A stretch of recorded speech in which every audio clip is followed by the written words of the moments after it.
Important numerical है। उसने कहा है दो वेक्टर्स को ऐड करने पर ये बन रहा है हमारे पास और सब्ट्रैक्ट करने पर ये वैल्यू आ रही है। मतलब a प्लस बी की वैल्यू दी हुई है और a माइनस बी की वैल्यू। कहते हैं कि जो वेक्टर a है उसकी हमें क्या फाइंड करनी है, मैग्नीट्यूड। तो गिवन डाटा में हमारे पास गिवन डाटा कौन सा न्यूमेरिकल है, ये 2.5। गिवन डाटा में हमारे पास जो डाटा गिवन है उसमें हमें दिया हुआ है, उसने दो वेक्टर्स का सम और वो कितना है 6i प्लस j। ठीक है, इसको आप इक्वेशन नंबर 1 कहते हैं। और दो वेक्टर्स का डिफरेंस किसके बराबर है, -4i plus 7j। That is equation number 2। हमसे वो क्या कह रहा है, a की क्या फाइंड करनी है, मैग्नीट्यूड। तो हमारे पास 2 फाइंड, मालूम लीजिए क्या a वेक्टर की मैग्नीट्यूड। अब इसकी क्या निकालनी है, अब इन दोनों इक्वेशन से हम a वेक्टर निकाल लेंगे। a वेक्टर की बाद हम क्या निकाल लेंगे, मैग्नीट्यूड। देखें एक हमारे पास क्या है, a प्लस बी, एक हमारे पास क्या है, a माइनस। हम दोनों को ऐड करेंगे, लेफ्ट लेफ्ट में ऐड हो जाएगी और राइट राइट में ऐड हो जाएगी। तो प्लस वाला b माइनस वाला b क्या आ जाएगा, cancel. We are left with only a। हमारे पास इक्वेशन में क्या बचेगा, a बचेगा। ठीक है, और जब हमारे पास a वेक्टर आ जाएगा हम उसकी क्या ले लेंगे, मैग्नीट्यूड। तो पिछले 4 न्यूमेरिकल्स में हम मैग्नीट्यूड निकाल लेंगे, सीधे हमने कैसे निकाला। ओके, सॉल्यूशन आ गया बेटे, बढ़िया बैठ जाएगा। ओके, हमारे पास क्या लिखेंगे, by adding equation 1 and 2। Equation 1 और 2 को ऐड करने से क्या आ जाएगा, इधर 2a आ जाएगा। ठीक है, इधर क्या आ जाएगा, 6i माइनस 4i, कितना बच गया, 2i प्लस 8j। हमें क्या चाहिए, a वेक्टर चाहिए। 2 मल्टीप्लाई हो जाएगा, क्या हो जाएगा, डिवाइड। हमारे पास a वेक्टर किसके बराबर आ जाएगा, 2i/2 प्लस 8/2 j आ गया। क्या आ गया, i plus 4j। Is that clear. ये हमारे पास क्या आ गया, वेक्टर आ गया। अब हमने क्या निकालनी है, मैग्नीट्यूड।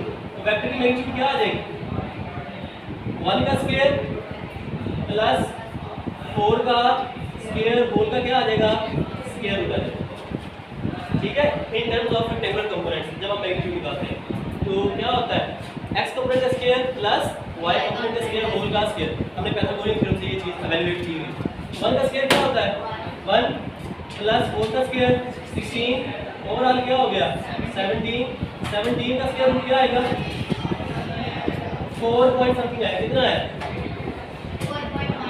4.1। ठीक है, इज दैट क्लियर। उसने यूनिट डिफाइन नहीं किया हुआ, किसने देना है, तो आप सिर्फ 4.1 लिखेंगे, आप उसका कोई यूनिट डिफाइन नहीं करेंगे। Okay, next. Given that a is equal to 2i plus 3j and b is equal to 3i minus 4j, find the magnitude and angle of c is equal to a plus b and d is equal to 3a minus 2b. अब उसने क्या दिया हुआ है, आपको a की value दी हुई है, b की वैल्यू दी हुई है, और उसने आगे उसके 2 पोर्शन बना दिए उस क्वेश्चन के। उसने कहा है c, एक c पोर्शन में हमारे पास वैल्यू है, एक क्या है, d पोर्शन में। हम सिंपल क्या करेंगे, जिस तरह की इक्वेशन दी हुई है हम उस तरह का रिजल्ट निकाल लेंगे। फिर हम उस c वेक्टर क्या ले लेंगे, मैग्नीट्यूड भी और डायरेक्शन भी। तो 2 पार्ट्स हैं, एक कर देता हूँ, दूसरा आप लोग खुद कर लेंगे। ठीक है, हो जाएगा, 1 क्लियर है। ठीक है, ओके। गिवन ये हमारे पास है 2.6। तो गिवन हमारे पास क्या है, a हमारे पास है 2i प्लस 3j। b हमारे पास क्या है, 3i माइनस 4j। ओके, मालूम करना है हमने, मालूम कीजिए क्या चीज, c is equal to a अच्छा, हमारे पास है C is equal to A plus B, ठीक है। D इज इक्वल टू क्या है, ये पहला पार्ट है। D is equal to 3a minus 2b 3A minus 2B, ये हमारे पास पहला, ये हमारे पास दूसरा, ठीक है। हमने क्या करना है, हमने C की मैग्नीट्यूड फाइंड करनी है, D की भी क्या फाइंड करनी है, मैग्नीट्यूड, और साथ में क्या एंड डायरेक्शन। क्लियर है। अब हमारे पास ये दो इक्वेशन है, A और B की वैल्यू है। सिंपल, इसमें हमने A को 3 से क्या करना है, मल्टीप्लाई, इसमें 2 B से क्या करना है, B को क्या करना है 2 से मल्टीप्लाई। अब बात क्या ले रहे हैं उनका डिफरेंस, तो हमारे पास क्या आ जाएगा D, और C हमारे पास कैसे आएगा A प्लस B।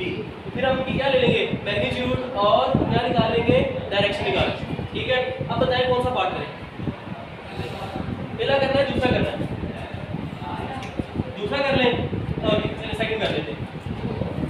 सॉल्यूशन, सबसे पहले तो बेटा इस D का आप रिजल्ट निकालें ना कि D ये रिजल्ट आता कैसे, थोड़ा डायरेक्ट कर लेते हैं। D आ गया हमारे पास, ठीक है। D किससे मल्टीप्लाई हो रहा है, A से। A की क्या वैल्यू है 2i plus 3j, okay, minus 2, B का क्या रिजल्ट है 3i minus 4j। Is that clear.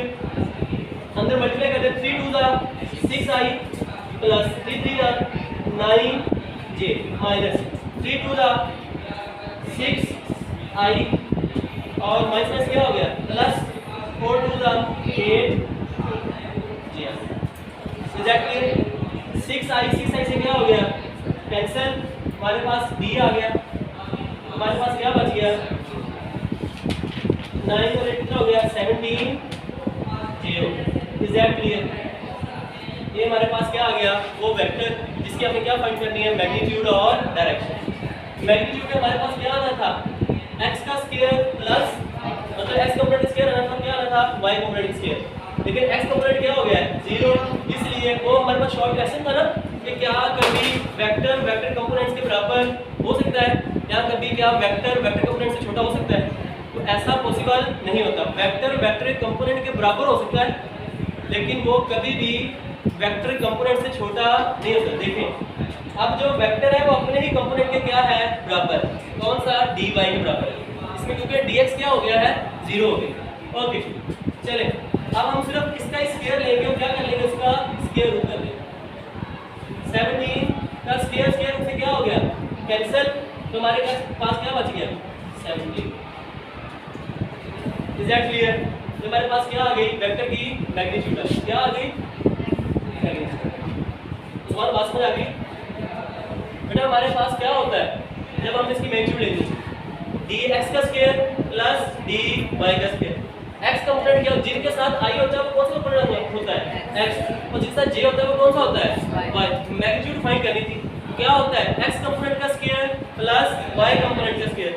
x component क्या हो गया है 0, तो आप अगर यहाँ पर x 0 लिखेंगे भी, 0 का स्क्वायर क्या होगा 0, 0 की वैल्यू में ऐड करेंगे फिर भी फर्क नहीं पड़ेगा। तो बचा क्या है आपके पास सिर्फ और सिर्फ y कंपोनेंट, उसकी वैल्यू पुट की है तो स्क्वायर क्या हो गया कैंसिल, हमारे पास क्या आ गया है सिर्फ 17।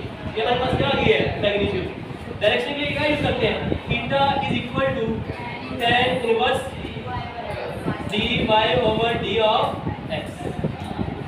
ओके, tan इनवर्स dy हमने निकाला वो कितना 17, dx हमारे पास क्या है 0। समथिंग ओवर 0 क्या होता है, आप बोलो समथिंग ओवर 0 इंफिनिटी होता है।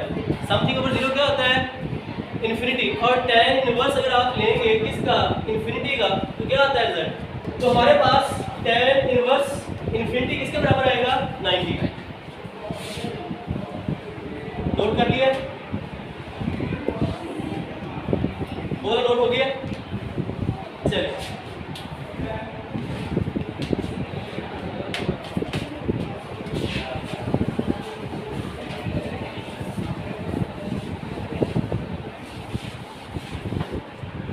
next statement. Find the angle between the two vectors a is equal to 5i plus j and b is equal to 2i plus 4j. तो क्या एंगल फाइंड करना है दो वेक्टर्स के दरमियान, और उसमें वेक्टर्स हमें गिवन है, ठीक है। तो हमारे पास गिवन में बेटा दो वेक्टर्स हैं, 5 ये कितना है 2.6 यस 6 हो गया, ओके 2.7। हमने क्या फाइंड करना है, हमारे पास वेक्टर ए कौन सा है 5 5i plus j, B vector क्या है 2i प्लस 4j। हमें क्या करना है, क्या मालूम करना है, डायरेक्शन थीटा फाइंड करना है। मालूम कीजिए क्या चीज थीटा, तो थीटा हमने मालूम करना है। तो हमारे पास सॉल्यूशन आ गया बेटा, हम डॉट प्रोडक्ट को इस्तेमाल करेंगे। हमारे पास डॉट प्रोडक्ट क्या होता है, a dot b is equal to a b cos of theta. ये a टू देगा क्या हो जाएगा डिवाइड, हमारे पास क्या आ जाएगा cos of theta is equal to a dot b over a b। Is that clear? हमें क्या फाइंड करना है, थीटा का cos हो जाएगा क्या हो जाएगा इनवर्स, तो थीटा इज इक्वल टू क्या आ जाएगा cos inverse a dot b over a b, where a b is the magnitude. अब इस थीटा को फाइंड करने के लिए जिसका हमने cos इनवर्स लेना है, तो सबसे पहले हम दोनों वेक्टर्स का क्या लेंगे, डॉट लेंगे, फिर नीचे हम a वेक्टर की मैग्नीट्यूड निकालेंगे, b वेक्टर की मैग्नीट्यूड निकालेंगे, उसको आपस में क्या करेंगे मल्टीप्लाई। तो इसलिए लंबा चौड़ा प्रोसेस है, इसको हम क्या कह लेंगे इक्वेशन नंबर 1। पहले इसके अपर पोर्शन को हल कर लेते हैं, हम क्या कर लेते हैं a डॉट b ले लेते हैं। a हमारे पास क्या है 5i प्लस j, देखते जाइएगा डॉट, b हमारे पास क्या है 2i प्लस 4j।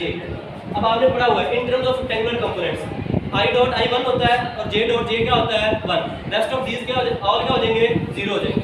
तो 5 जब मल्टीप्लाई होगा 2 के साथ और 1 मल्टीप्लाई होगा किसके साथ 4 के साथ, तो 5 को 2 से मल्टीप्लाई करेंगे कितना आ जाएगा प्लस 1 को मल्टीप्लाई करेंगे किसके साथ 4 के साथ, तो 5 को कितना हो गया 10 प्लस 4 कितना हो गया 14। तो हमारे पास जो a डॉट b आया है वो किसके बराबर आया है 14।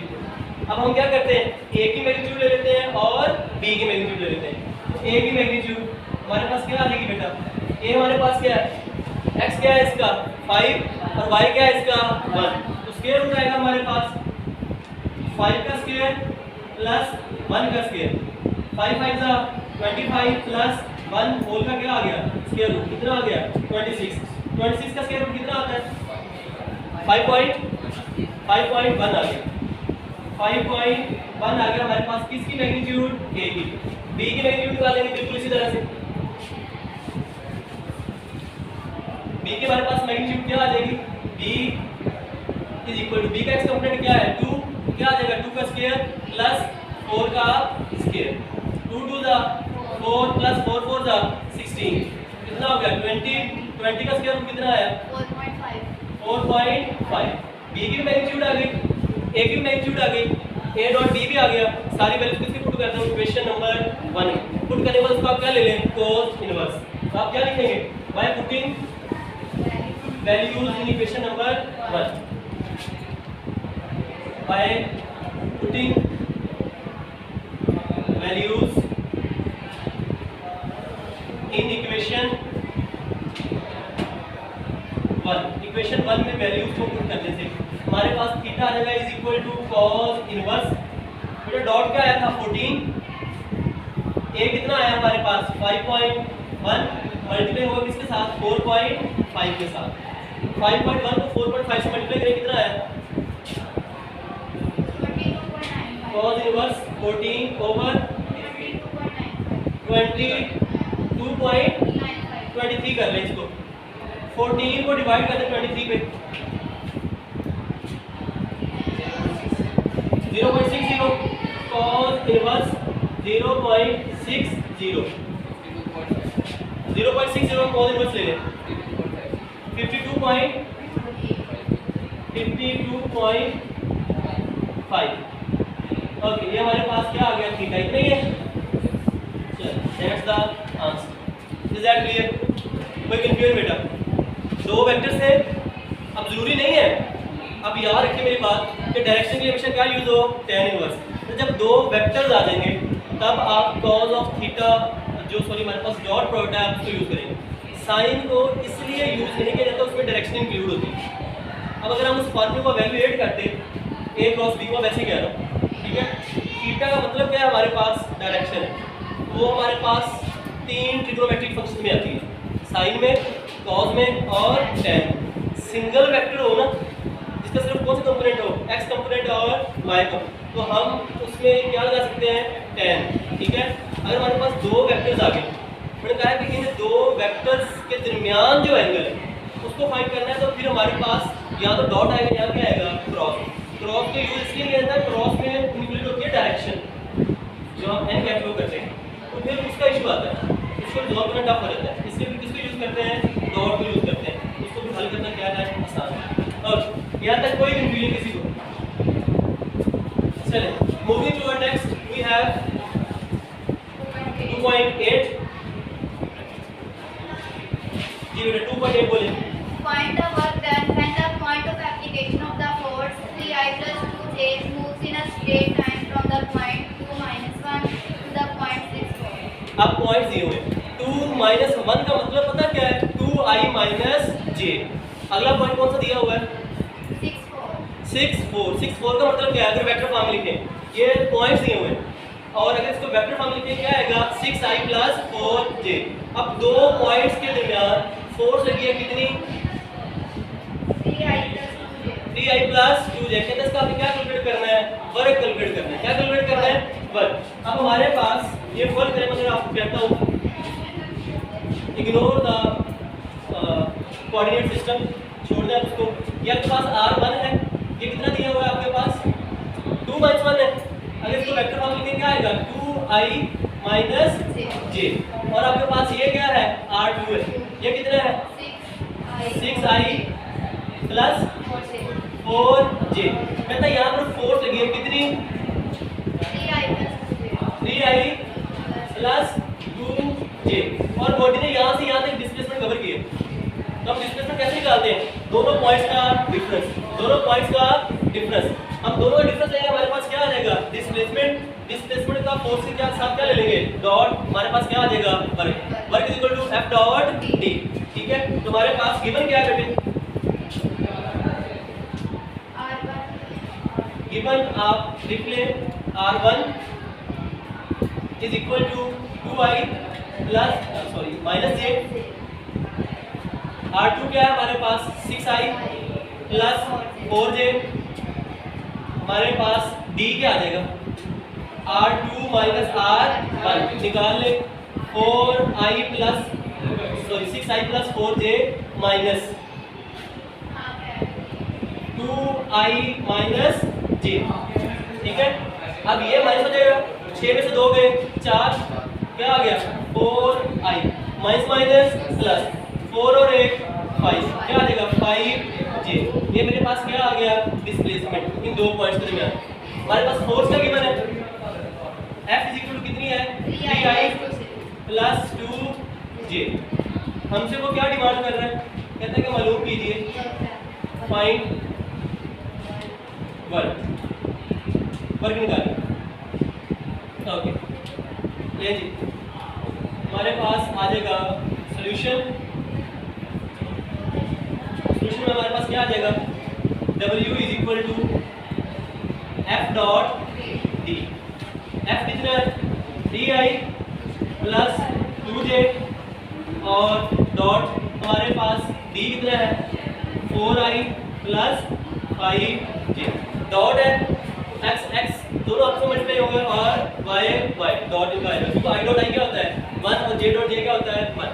ओके 3 4 जा 12 प्लस 5 2 जा 10, 12 और 10 कितना हो गया 22।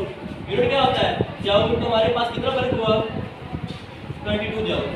सर वर्क निकालना, डायरेक्शन नहीं निकालनी, बस इतना ही है। कोई कंफ्यूजन, एनीबॉडी क्लियर है, ये वर्क की डायरेक्शन है, सॉरी नहीं, इसकी सिर्फ क्या आनी थी, मैग्नीट्यूड आनी। Okay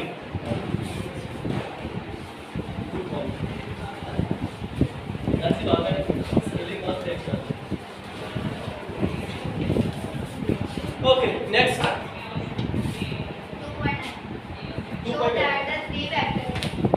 show that the three vectors I plus j plus k 2i minus 3j plus k and 4i plus j minus 5k are mutually perpendicular। Mutually perpendicular का मतलब है आप इन सब का आपस में डॉट ले लेंगे तो रिजल्टेंट क्या आएगा। डॉट के अंदर रिजल्टेंट जब दो वेक्टर परपेंडिकुलर हो तो रिजल्टेंट क्या आता है 0। अगर हम इन वेक्टर्स का आपस में डॉट लें और डॉट लेने पर रिजल्टेंट क्या आ रहा होगा 0। इसका साफ मतलब है ये वेक्टर्स आपस में एक दूसरे के क्या है परपेंडिकुलर। हमने ये बात साबित कर दी। तो आप तीन वेक्टर्स हैं, आप a डॉट b ले लें, a डॉट c ले लें, b डॉट c ले लें। जो कम्यूटेटिव लॉ है तो आपको b डॉट a करने की जरूरत नहीं। तो हमने तीनों वेक्टर्स एक दूसरे के लिए ऐसे क्या ले लिया है डॉट ले लिया। मैं एक अदा करूंगा हमारे टोटल तीन बनते हैं a डॉट b परपेंडिकुलर होंगे, फिर a डॉट c और b डॉट c। क्लियर है। एक कर देते हैं, किसी एक का रिजल्ट हमारे पास क्या हो गया 0, बाकी आप खुद कर लें। क्लियर है। सिर्फ डॉट लेना मुश्किल काम नहीं। तो गिवन में हमारे पास क्या है ये है 2.9। ओके तो गिवन डेटा में हमारे पास a वेक्टर दिया हुआ है, क्या वैल्यू है 2i minus 3j plus 2i minus 3j plus k plus k।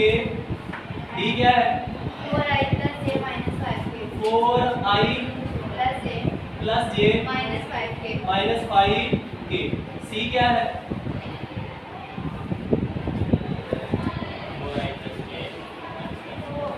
ai plus j plus k sorry बेटा पास नहीं है। a जो है ना वो i plus j plus कोई बात नहीं, आपको c बोल दो। अब तो क्या बनता है i plus j plus k i plus j plus k।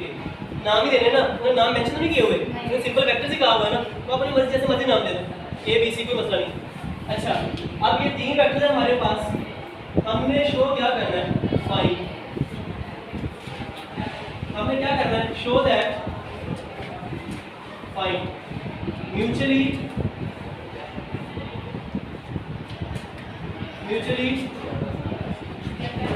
perpendicular to each other, perpendicular to each other।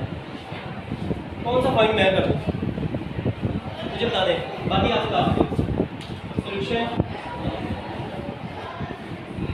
कोई भी ले लें, a डॉट सी ले लें, a डॉट बी ले लें या b डॉट सी ले लें। बोलो b dot C. Okay b dot c b क्या हमारे पास 4i plus j minus 5k dot ले लें, क्या आ गया i plus j plus k। ठीक है i dot i j dot j और k डॉट k। 4 का i के साथ क्या देगा 4 आगे प्लस, ये भी प्लस है तो क्या आ गया 1 प्लस माइनस माइनस, तो 5 को 1 से मल्टीप्लाई करेंगे आ जाएगा 5 आ गया। 4 का मान कितना आ गया 5 माइनस 5 क्या आ गया 0। तो अगर b डॉट c रिजल्टेंट क्या आ रहा है 0, तो इसका मतलब क्या है कि b वेक्टर परपेंडिकुलर है किसके ऊपर c वेक्टर के। ये चीज हमने क्या कर दी सारा। आप a डॉट b भी लेंगे उसका रिजल्टेंट भी क्या आएगा 0 है, आप a डॉट c भी लेंगे उसका रिजल्टेंट भी क्या आएगा 0 है, जो कि ये शो करेगा कि दोनों वेक्टर दूसरे के ऊपर क्या है परपेंडिकुलर, क्या है। Is that clear. तो इस तरह आप अगले जो रिमेनिंग पार्ट्स हैं वो आप खुद करेंगे।